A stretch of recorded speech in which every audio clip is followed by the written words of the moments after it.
تیر شوی آیات کې الله تبارک وتعالى داو فرمایل چې د هر چا د پاره اسلام قبول لازمی دی او د آخرت نجات پدې کې دی، که يهوديان دي که نصارا دي که صابئین دي او که نور څوک دي. منځ کې پکې دا خبره وکړله دې د پاره چې مخکې کوم واقعات بیان شو چې د هغې فایده ذکر شي، دې فایده ذکر شوه. اوس واپس خپلې خبرې ته راګرځېږي، خپلې موضوع ته چې هغه د بني اسرائیلو بیان د هغوی د مختلفو نافرمانو د الله تبارک وتعالی ذکر او دې کې یو لوی حکمت د الله دام چې يهوديان په ټوله دنیا کې په اهل علم باندې مشهور چې دا علم والا دي، کتاب والا دي، اهل کتاب دي. بت پرستو بم په دې ډېر اعتماد کو، مشرکانو عیسایانو بم په اعتماد کو. دی که په تورات کې هر قسمه لوبې کولې، خو خلکو ته چې به خبره وکړه هغې به منله وی یره دا عالمان دي. نو الله تعالی د هغې هغه حال ځکه ذکر کوي چې دا داسې عالمان دي چې د الله تعالی دین پورې ټوکې کوي، د الله احکامو پورې ټوکې کړي دي. د دې حقیقت الله ښکاره کړی او د دې یو غټه وجه ده، هغه دا ده چې زیات انبیا الله یهودیانو کې راوستي او زیات شهیدان کړي هم دي. ځکه تفسیرونو لیکلي چې 80 انبیا کرام دي شهیدان کړي او څه د پاسه 4,000 انبیاوي دي کې راغلي، بعضې 80,000 یادوي دا ویدي چې کوم دي نو دي کې راغلي ده. نو چون کې دی مشهور په دې باندې چې دا د انبیاء خاندان د خلکو په اعتماد دي چې به هره خبره کوله نو خلکو به منله. نو دي چې کله د نبی علیه السلام نه انکار وکړو، حالات کې هغې پیژنده او ورته پته وه چې دی د آخر زمانې عظیم پیغمبر دی، خو چې انکار یې د هغه نه وکړو نو الله دې له دا سزا ورکړه چې د دې ټول حقیقت دی الله قرآن کې ذکر کړ او دی ووایي چې تاسو خلاصه کې تاسو خو د اوس زمانې او ستاسو چې د موسی علیه السلام د زمانې کومونه ورګه چې د هغې حقیقت درته وښیم. د موسی علیه السلام د زمانې چې د الله پیغمبر ورسره او ورته معجزې ښولې وي او د هغې باوجود هم دې کومې نافرمانۍ کړې وي، نو الله د دې حقیقت ښکاره کړی دی او دا حقیقت خو بل چاته نه معلوم، ځکه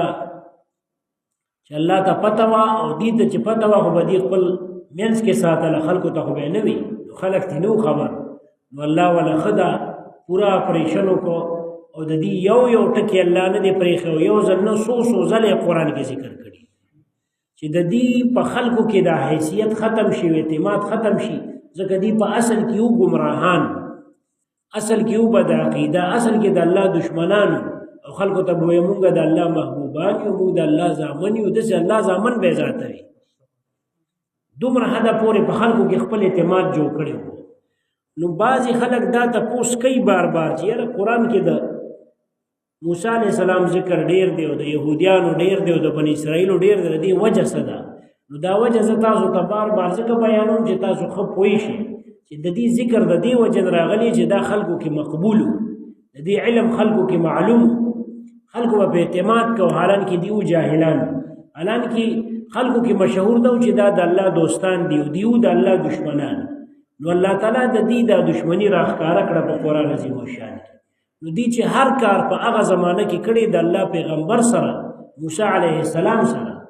چې د دوی پیغمبر و، دی منو، دی ته الله را لېږلی و. نو الله هغه دلته ذکر کوي او دی کې دا وایي چې خپل پیغمبر سره یې داسې کړي دي او نه دی منلی. د نبی علیه السلام مبارک چې په بني اسرائیلو کې نه دی راغلی، عربو کې راغلی دی، ابه څنګه ومني؟ یعنې دا د دې هغه طبیعت دی، دا حسد او عناد او تعصب او انکار. نو دلته الله تعالی د دې یو بل انکار ذکر کوي، هغه دا تاسو ته خبره که یادی نو چې کله دي بت پرست دغه وکړله، هغه سخیه په عبادت ونیوه، نو بیا موسی علیه السلام او یا کسان ځان سره بوتلي و کوهي تور ته، یاد هم دي هغې د الله خبرې واورېدې وي یاره دا مو نه منو تر څو چې م لیدلي دي نو الله پې تندر راوغورځه ټول مړه شو بیا موسی علیه السلام الله ته سوال وکړ وی ربه بس دا به د خیر د مخکې مړه کړي اوس به ما ته قوم وي چې دا د مرګ له بوتلي نو ژوندي یې که نو د هغه په دعا بیا ژوندي شو بیا چې لاړل نو الله ورته توبه م قبلومه خو بس یو بل به وجنی نو یا زره کسان یې ووجل او د هغه نورو توبه م الله قبوله کړه او دین یې د شهادت مرتبه ورکړه خبره م یاده ده نو تورات شریف خو موسی علیه السلام راوړی و که نه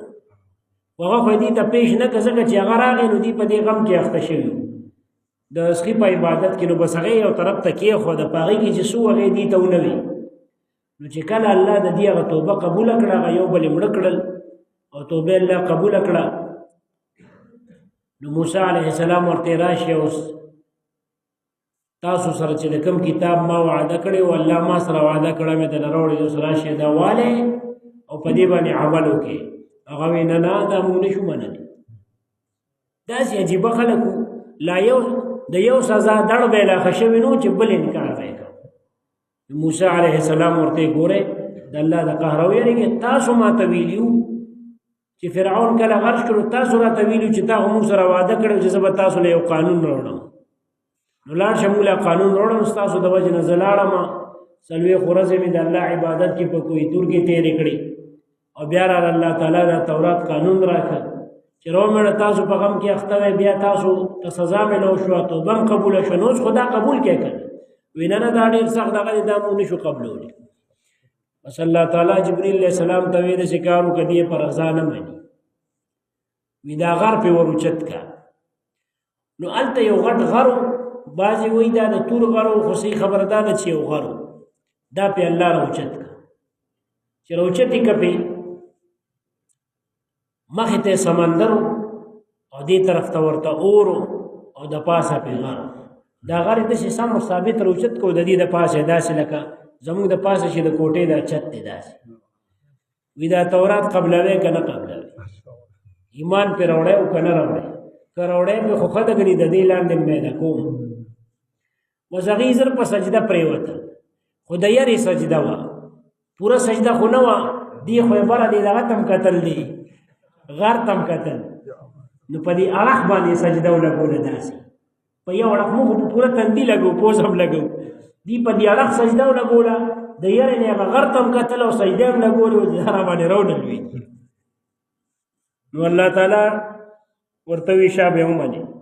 په دې طریقې وایي داسې نه چې غره خوا کوم او بیا وی چې موږ نه منو کلک قسم وخورئ شا دی نو کلک قسم یې ترې واغېسته کلکه وعده یې ترې واغېسته چې بس موږ په دې تورات کې چې څه دي دا به موږ منو نو الله ورته زه دا د یعنې سجده وه او د دې نه پس به اوس همدغسې سجده کوئ نو د هغې سجده په یو اړخ وه بیا په اړخ باندې وه که نه نو تورات شریف قبول کړ خو دی ورته وی چې داسې نه قبول یې کړې خو واذکروا ما فیه په دې کې چې څه دي هغه یادوئ هغې کې سوچ فکر کوئ صرف قبلول نه دي دې دپاره چې تاسو پرهیزګاره شئ نو پرهیزګاري په څه حاصلېږي چې قرآن کې سوچ فکر وکړي د عمل پې وکړي اوس یو کس د قرآن مجید یاد کړی دی او عمل پې نه کوي نبی علیہ السلام فرمائی رب قارئ یقرأ القرآن والقرآن یلعن علیه دیر کرته یو قاری د قرآن لولي قرآن په لعنت وي دا کم قاری دی چې عمل پې نه کوي او یو حدیث شریف کې داسې راځي چې په جنت کې یو کنده د جب الحزن ورته وي الله دې م ترې وساتي دا داسې خطرناک د عذاب ځای دی چې جهنم ته 400 ځله روزانه پناه غواړي دا ټول جهنم د دغې نه نبی علیه السلام مبارک صحابه تپوس کوي چې د الله رسول دې کې به څوک وي ویل القراؤون المراؤون ریاکار قاریان ریاکار څه چې قرآن مجید وایي ښه ښکلي تلاوت یې کوي خو عمل پې پخپله نه کوي نو دا ریا شوه که نه نو الله دې دې به عمل یې نه وساتي نو دلته ګوره الله تعالی هغوی ته م ویلي وو چې قرآن عظیم دا تورات چې کوم دی واخلئ خو په دې کې چې څه دي په دې کې سوچ فکر وکړئ دې دپاره چې تاسو تقوادار شئ او نبی علیہ السلام فرمایي تفسیر قرطبی حدیث ذکر کړی دی امام حاکم هم ذکر کړی دی چې د ټول نه زیات ناخوښه د الله تعالی هغه کس چې په خپل شپه ورځ ګناهونو فسق کې اختی او تلاوت د قرآن هم کوي خو عمل پې نه کوي فاسق کاري چې ورته وایي لکه ډېر به تاسو داسې لیدلي شته او بل د صحیح بخاري روایت دی ابو الدرداء رضی الله عنه فرمایي وي نبی علیہ السلام مبارک یو ځای کې موږ سره ناست وي داسې بر اسمان ته وکتل او بیا لاندې وکتل وی راته وی چې را داسې ټیم ډېر زر را روان دی چې قرآن عظیم الشان به د خلکو د زړونو نه وایستلی شي نو ما ورته چې د الله رسول صلی الله علیه وسلم مونږ خو خپلو بچو ته هم قرآن وایو او زنانو ته هم وایو او په خپل هم وایو دا به څنګه د مونږ نه د زړونو نه وځي داسې په آسان کار خو نه دی چې دا به مونږ نه څوک هېر کړي وی هغه راته وی چې ما خو وی چې ته د مدینې منورې ډېرو پویو عالمانو کې ولې دا یهودیانو به خپلو بچو ته تورات نه ویسه په خپله به یې نه ویسه د نبي علیه السلام صفات به یې ورته وي تاسو ته ما نه ویلي چې د الف باتا چې موږ ماشومانو ته وي داسې به د نبي علیه السلام صفتونه خپلو بچو باندې وي زده کول وی هغه د هغې نه خو عمل به یې پرې نه کوو وي داسې به راشي چې قرآن به وایي خو عمل به یې پرې دا ډېرو احادیثو کې ذکر کړي د نبی علیه السلام مبارک یو موقع باندې مال غنیمت تقسیمو یو سړی او راوتی تندی و داسې ګډوډ شان شکل یو احادیثو کې شکل ذکر دی ذل خویسره باندې مشهور هغه نبی علیه السلام ته وی چې تا خو عدل ونه کړ انصاف دی ونه کړ نو اور دې چې الله دې تا هلاکي چې زه انصاف ونه کوم نو څوک به انصاف کوي خو بیا ورته ایزه موسی علیه السلام ته د دې نه زیات تکلیفونه امتیانو رسولونو هغه صبر کړو زه هم صبر وکړم عمر رضی الله عنه خو به تیار ناست وي د الله رسول ته ما ته اجازه وکړه چې دا سر ته وغورځوم نبی علیہ السلام مبارک ورته پرېږده خلک به وایي چې مسلمانان وجني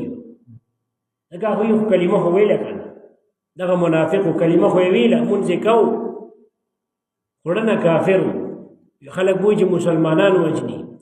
بیا وي د ده د نسل نه به داسې خلک راشي چې تاسو به خپل منځونه د هغې منځونو به مقابله کې کم ګڼئ داسې منځونه به کوي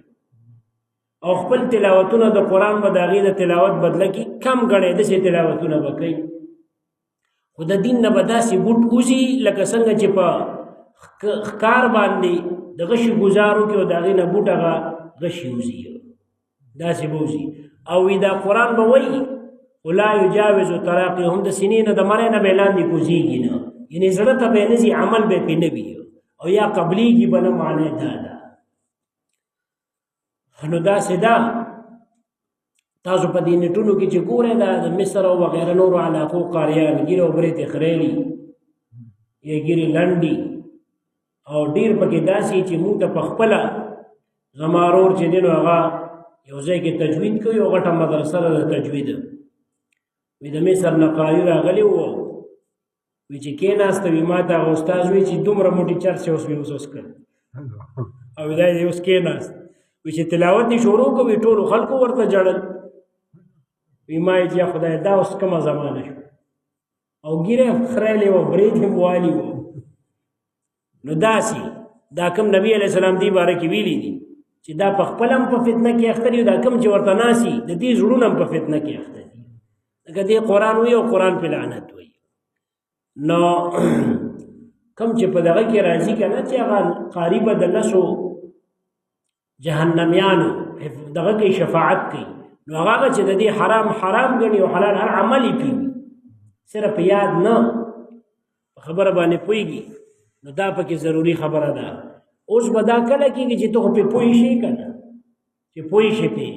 نو صرف په تلاوت کې هم اجر ډېر دی ځکه یو حرف باندې لس نیکۍ میلاویږي چې صرف ورته ګوري هم ثواب دی خو که یو سړی وي چې ما ته پوره اجر او پوره فایده قرآن راکړي نو چې پوه شي پې او چې پوه شي پې او بیا وایي چې ما ته پې پوره فایده میلاویږي نو چې عمل دې پې وشي نو الله دې پې عمل نصیب وګرځوي الله فرمایي وایي په هغه وخت کې اخذنا چې مونږ واخیستلم میثاقکم کلکه وعده د تاسو نه ورفعنا پورتم کا فوقکم الطور د پاسه د تاسو نه تور په سوریانه جبه کې غر طویل کېږي او یا داوی د هغه غر نوم دی چې موسی علیه السلام سره په الله تعالی راس کړی و درته مو یې خذوا واخلئ ما هغه آتیناکم چې درکړو موږ تاسو ته بقوت په مضبوطیا سره په کوشش سره یعنی په دې طریقې سره چې په دې به کوشش کوئ عمل به کوئ واذکروا یاد کې ما غس فیه چې په دې کې دی لعلکم دې دپاره چې تاسو تتقون پرهیزګاره شئ چې پرهیزګاره شئ ګوره واذکروا معنا دا ده چې تدبروا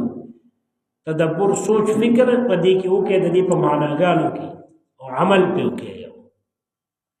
چې پرهیزګاري غواړئ ثم تولیتم بیا تاسو مخ واړو من بعد ذلک پس د دینه مخ اړول دا دي چې انکار دی نه منل لکه وی زمان نه مخ واړو یا زمان خبره نه مخ واړو یعنی ودې نه منله نو ثم تولیتم بیا تاسو مخ واړو یعنی نه منله هغه وعده پوره نه کړه من بعد ذلک پس دغه نه فلولا فضل الله کچری نوی فضل د الله تبارک وتعالى پتا سو باندې فضل د الله سره توفیق د توبې او یا انبیاء را لېږل انبیاء کرام نور را لېږلي او یا د توبې توفیق نو درکړي نو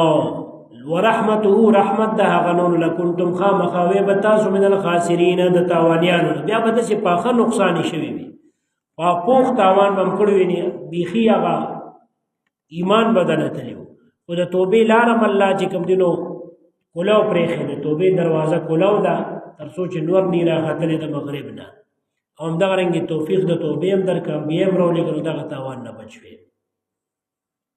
وإذ په هغه وخت اخذنا چې موږ واخیسته میثاقکم کلکه وعده د تاسو نه ورفعنا پورتم کو فوقکم د پاسه د تاسو نه توره خذوا موږ درته وی چې واخلئ ما هغه څه آتیناکم چې موږ درکړه تاسو ته بقوت په مضبوطیا سره یا په کوشش سره په ښه کوشش سره واذکروا یاد کې یا واذکروا درس کې یا واذکروا فکر او سوچو کې عبرت واخلئ پن واخلئ ما د هغه څه فيه چې په دې کې دي لعلکم تتقون دې دپاره چې تاسو پرهیزګاره شئ ثم تولیتم بیا تاسو انکار وکړو مخم واړو من بعد ذلک پس دغه نه پس دغه کلکې وعدې نه ذالک مشار الیه کلکه وعده چې کلکه وعده مو کړه د هغې نه پس هم انکار وکړو یعنې بعد المیثاق فلولا فضل الله که نه وي فضل د الله تبارک وتعالی علیکم په تاسو باندې ورحمته رحمت د هغه لکنتم خامخا شوی به تاسو من الخاسرین د تاوانیانو نو فضل د الله تعالی غوښتل پکار ګوره د الله فضل نه بغیر نه کېږي ځکه نبی علیه السلام فرمایي تاسو کې هر یو کس په خپل عمل باندې جنت ته نشي تللی نو صحابه کرام نبی علیه السلام ته وی د الله رسوله تم به د الله په فضل ځي یو که الله راله په فضل کې غوپه راکړه دا خو نبی علیه السلام عاجزي کوله خو موږ ته دا وي چې زه به هم د الله په فضل ځم الله په فضل باندې او د الله د فضل سوال وکړي د دنیا کې هم د الله نه د فضل سوال پکار هغه یو واقعه لیکلې ده نوادر قلیوبي د هارون رشید باچا یو وزیرو د هارون رشید باچا یو وزیرو یحیی نوم یې نو د هغه دا ډېر سخي خاندان ډېره غټه سخا به یې کوله چې سخا به یې کوله چې د دې کور ته به په قطارونو خلک ولاړ نو د ده دا مور چې کوم په سخا کې ډېره مشهوره وه د یحیی ښځه وه د ده بل زوی هم وزیر فضل نوم یې د هغه مور نو یو دواړه انده به روزانه راته د ده کور مخې ته به ودرېدل د دې ښځې یو نوم به دا آواز کو چې یا الله ستا فضل غواړم او یو بل نوم به دا سوال کو چې یا الله زه د دې باچا د مور فضل غواړم د دې وزیر د مور فضل غواړم کوم د چا کور مخې ته به چې ولاړ بس هغې بوله څه خیرات زکات ورکړه بیا څو ورځې پس هغې ته چې ووایي چې یاره دلته یو دوه ړانده دي روزانه راځي یو دا چغه وایي چې زه د الله فضل غواړم او بل دا چغه وایي چې زه د وزیر د مور فضل غواړم د یو وزیر ښځه وه د بل مور وه دا ورته ښه زه دا کوم چې د الله فضل غواړي بس هغه الله پېښه او بنده یې پېښه چې دا زما فضل غواړي ده سره خو لږه زیاته ښېګڼه پکار نو خادم ته نوکر ته حکم وکوي داسې کار وکړه چې ته یو سورکړی چرګ دا به ته روزانه وړي او دننه پکې یو د سرو زرو روپۍ کې د دینار چې ورته وایي او دننه به یې دې خېټه کې ږدې وله او دا به دغه کس له ورکوې چې دا څوک روزانه چغې وایي چې زه د وزیر د مور فضل غواړم او بل له یو د سرو زرو د سپینو زرو یوه روپۍ ورکوه کوم چې وایي د الله فضل غواړم هله د سپینو زرو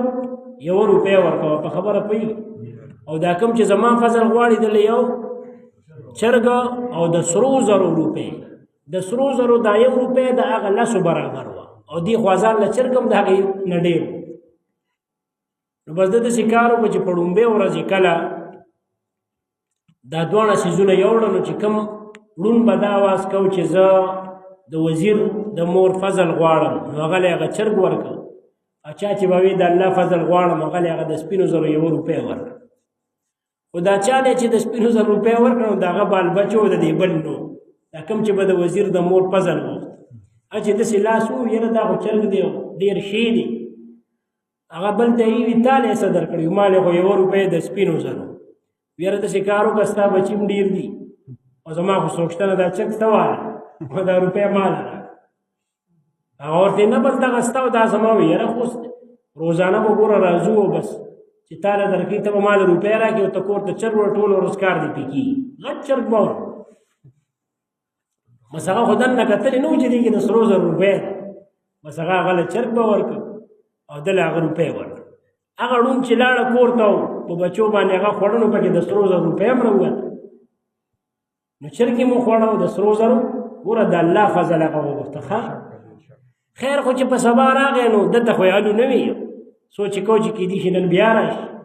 نو په سبا باندې بیا دغسې چرګ راغی دې کې ډېره موده تېره شوه روزانه به یو چرګ پکې دننه سرو زرو روپۍ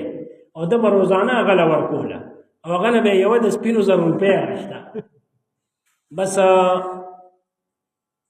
چې ښه ډېره موده تېره شوه نو هغه د وزیر مور تپوس کوي هغه دوه ړانده اوس هم مالداره شو که نه همغسې اوازونه کوي چا ورته وي یاره چې همغه اوازونه کوي وي ښځه لاړ شه که نه تپوس وکړه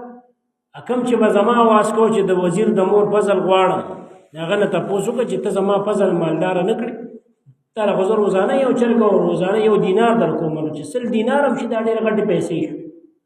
او بل نه به تپوس وکړي چې ته د الله فضل مالداره نه کړې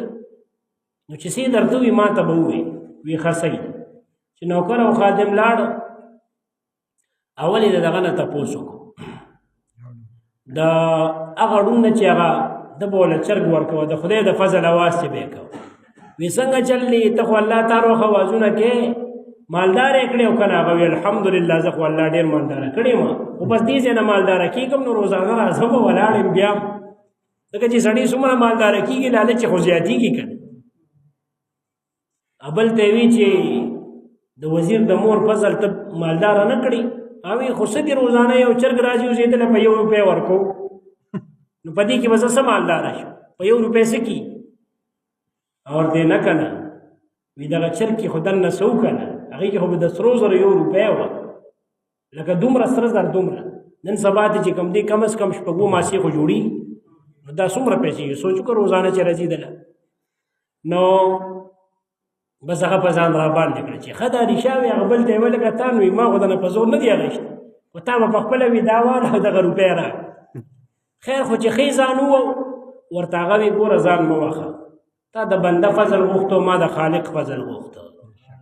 ما د الله فضل غوښته او تا د هغه الله د بنده فضل غوښته چې دا مال هغه ورکړی نو بس تا نه الله غشته او مال یې راکړه دا مې د فضل پورې ترجمه هم ختمه شوه خو دې پورې دا خبره رایاده شوه نو ځکه مې اخره کې درته د عبرت دپاره وکړه چې د الله فضل الله دلته فرمایي که په تاسو فضل زما نه وي او رحمت تاسو به ډېر تاوانیان وي واقعي خبره ده چې په موږ تاسو الحمدلله د الله ډېر لوی فضل دی شکر د الله ادا کوئ ها اللهم صل علی سیدنا محمد